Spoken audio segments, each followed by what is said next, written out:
Hello everyone, কেমন আছো তোমরা সবাই? আশা করছি ভালো আছো। আমি অনেক ভালো আছি। তো অনেক দিন পর তোমাদের সাথে নতুন একটা ভিডিও নিয়ে চলে আসা। হ্যাঁ, সেদিন ছিল নীল পুজো, তাই আমরা সকাল সকাল, যদিও বা সকাল সকাল বলাটা ভুল হবে, ওই তখন বেলা 12টা বাজে, তখন আমরা বেরিয়ে গেছিলাম গঙ্গা স্নানের। এই যে আমরা গঙ্গার রাস্তায় পৌঁছেও গেছি। তো দেখো আজকে নীল পুজোর জন্য কত ভিড় গঙ্গায়, গঙ্গা পর্যন্ত টোটো নিয়ে যার জন্য যাওয়া যাবে না। এখানে আমাদের টোটো নামিয়ে দিয়েছে, বলেছে এবার হেঁটে হেঁটে যেতে।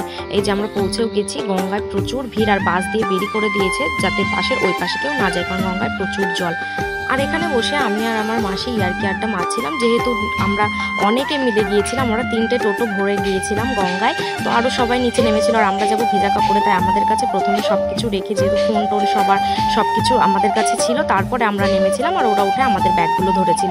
তাই এখানে বসে বসে ইয়ার্কি মারছিলাম। আর ওই দূরে লক্ষ্য করো ছেলেগুলো কিভাবে যেটির ওপর থেকে লাফ মারছে। সত্যি বলতে ওখান থেকে যদি আমি একটা লাফ দিতাম, আমি ওখানে জল টল খেয়ে একেবারে ডুবে পড়ে থাকতাম। এদের কত সাহস সত্যি। এদিকে তোমাদের সাথে কথা বলতে বলতে আমার স্নান কমপ্লিট হয়ে গেছে, আর আমরা বাড়ির পথে রওনাও দিয়ে দিয়েছি। যেহেতু গঙ্গার রাস্তায় অতিরিক্ত ভিড় ছিল, তাই সেখানে কোনো ক্লিপ নিতে পারিনি। এই যে প্রায় পৌঁছে গেছি। আর তোমরা কে কে নীল পুজো করলে আজকে অবশ্যই আমার কমেন্টে জানিও। যেহেতু আমার মামার বাড়ির এটা নিজস্ব পুজো, আর বেশ বড় করে আমার মামার বাড়িতে এই পুজোটা আয়োজন করা হয়, তাই আমি প্রতি বছরই চেষ্টা করি। এই যে এদিকে বাড়ি এসে আমাদের ড্রেস চেঞ্জ করে এখানে মালা গাঁথতে বসে পড়েছি, যেহেতু প্রচুর মালা লাগবে। এখানে ফুল সবে পাচ্ছিলাম আমরা, প্রচুর লোক নেমন্তন্ন করা হয়েছে, তাই ওইদিকে আমার দাদা আর মামা মিলে দুধগুলো নিয়ে যাচ্ছিল, যেহেতু রাতে অনেক কিছু খাবার দাবারের আয়োজন করা হয়েছে। আর এদিকে দেখো আমাদের পুরনো ভোলানাথ, এই ভোলানাথকে এক্ষুনি বের করে ফেলা হবে, তারপরে নতুন ঠাকুর নিয়ে এসে মণ্ডপে স্থাপন করা হবে। তো এই যে আমরা ঠাকুর নিতে চলে এসেছিলাম। আর আমাদের নতুন ভোলানাথ তোমাদের কেমন লাগছে অবশ্যই কমেন্টে জানিও। এই যে ঠাকুর আমাদের নেওয়া হয়ে গেছে, আর আমরা বাড়ির পথে রওনা দিয়েছি। পেছনে ছিল ঠাকুর, তাই আমি বোনকে জিজ্ঞেস করছিলাম, দেখ তো পেছনে ঠাকুরটা দেখা যাচ্ছে কিনা, যদিও বা দেখা যাচ্ছিল না। যাই হোক, মালা প্রচুর গাঁথতে হবে, তখন অর্ধেক ফুলগুলো বেছে চলে গেছিলাম। বাড়ি এসে এই যে আবার আমরা মালা গেঁথে নিচ্ছিলাম। যেহেতু আমার মা ফোনের ক্যামেরাটা ধরে দিচ্ছিল, তার জন্য বুঝতেই পারছো মাকে বলছি যে এইভাবে নাও, ওইভাবে নাও, সেইভাবে নাও। এই যে আমাদের নতুন ভোলানাথকে মন্দিরে ঢোকানো হয়ে গেছে, বসিয়ে দেওয়া হয়েছে। তো ভাই ভোলানাথকে সাজিয়ে নিচ্ছিল। দেখো কি সুন্দর লাগছে না, মিষ্টি মুখটা সত্যি দারুণ লাগছে। এখানে তাড়াতাড়ি মালা টালা গাঁথা সেরে তারপরে আমি এসেছিলাম ময়দা মেখে দেওয়ার জন্য। যেহেতু ভোগ রান্না করতে হবে, তাই দিদাকে একটু হেল্প করার জন্য আমি তাড়াতাড়ি করে ময়দাটা মেখে দিচ্ছিলাম। আর এখন ভিডিওটা করে দিচ্ছিল আমার দাদা, মানে আমার বড় মামার ছেলে, আর ও সামনে বসে উল্টোপাল্টা বকবক করছিল, তাই আমি হাসছিলাম, আর ও ফোনের ক্যামেরা টেস্ট করছিল। যেহেতু আমার মামার বাড়ির পাশে আমার শ্বশুর বাড়ি, তাই আমি ময়দাটা মেখে ঝট করে বাড়ি চলে গিয়েছিলাম। গিয়ে আমি রেডি হয়ে চলে এসেছি আবার মামার বাড়িতে। দেখো তো আমাকে কেমন লাগছে এই লুকে, তোমরা অবশ্যই কমেন্ট করে জানিও।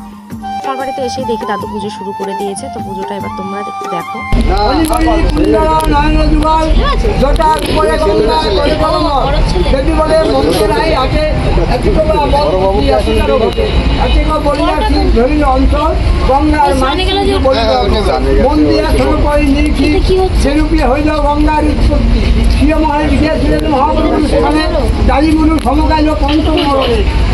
বলে রাখি, এই পুজোটা কিন্তু আমার মামা বাড়ির দাদু নিজের হাতে করে, আমি একদম ছোটবেলা থেকে দেখে আসছি। আর প্রচুর নিয়ম এই পুজোর, সত্যি প্রচুর নিয়ম, সব রকম নিয়ম মেনেই আমার দাদু এই পুজোটা করে।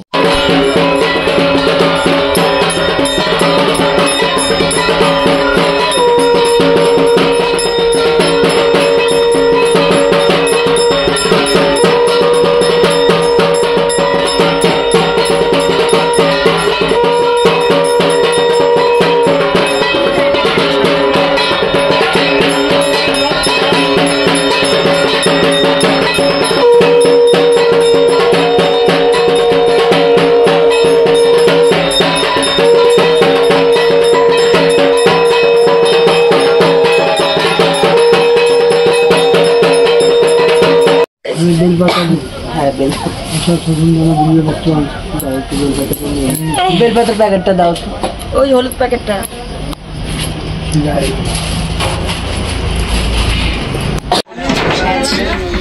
ঘন্টা বাজাচ্ছি, ঘন্টাটা দেখানো যাবে না, বাইরে অনেকে বসে আছে, বাইরে যারা যারা উপোস করেছে সবাই বসে আছে, সবাই খুব ক্লান্ত আছে। ঘন্টাটা ইয়ে করো।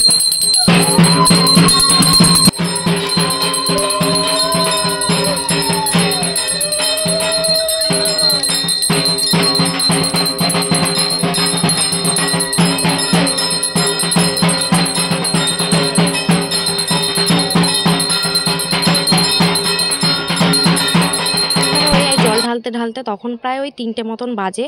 তো আমাদের প্রসাদ খেয়ে ওই বাড়ি যেতে যেতে 4টে মতো বেজে গিয়েছিল। তো আর কোনো ক্লিপ আমি নিতে পারিনি। আজকের ভিডিওটা এই পর্যন্তই। তোমাদের কেমন লাগলো অবশ্যই কমেন্ট করে জানিও। ভালো লাগলে আমার ভিডিওটি লাইক করে দিও, কমেন্ট করে দিও এবং শেয়ার করে দিও। তো টাটা, আজকে দেখা হচ্ছে খুব তাড়াতাড়ি নেক্সট কোনো ভ্লগে। ততক্ষণ সবাই ভালো থেকো, সুস্থ থেকো। টাটা, বাই সবাইকে।